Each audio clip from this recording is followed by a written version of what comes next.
Sveicināti! Ja jūs esat nolēmis nomainīt savu esošo dekoderu pret jaunu, tad šis video palīdzēs jums to veikt pareizi. Lai veiktu dekodera maiņu, vispirms lūdzu izslēdziet savu televizoru. Turpiniet ar vecā dekodera atvienošanu no televizora, antenas vada un no elektrības. Pēc tam, kad esat to izdarījis, lūdzu izņemiet arī viesat skatīšanās karti no dekodera. Lai uzsāktu jaunā dekodera pievienošanu, sāciet ar SCART vai HDMI vada pievienošanu. Pēc tam piestipriniet antenas vadu, pieskrūvējot to ar pirkstiem. Neizmantojiet nekādus papildu instrumentus. Pašās beigās pievienojiet barošanas vadu un ieslēdziet ieslēgšanas pogu dekodera aizmugurē. Ievietojiet dekoderā viesat skatīšanās karti. Ieslēdziet savu televizoru.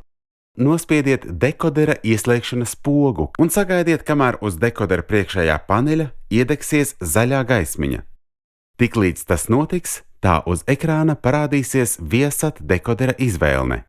Izvēlieties Latviju. Izvēlni apstipriniet nospiežot OK pogu uz viesat tālvadības pults.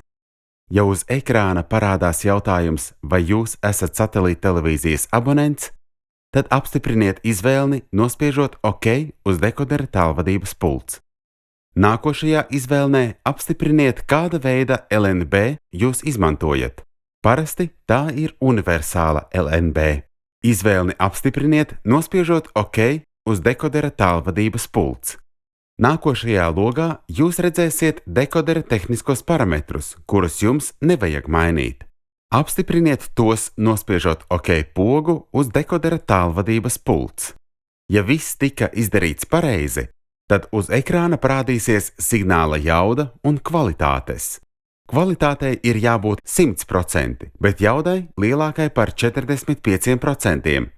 Ja rādītāji ir zemāki, tad iespējams jums ir jāveic savienojumu pārbaude vai antenas regulācija. Šajā gadījumā sazinieties ar viesat klientu apkalpošanas dienestu, lai uzzinātu tuvākā viesat licencētā meistara kontaktus.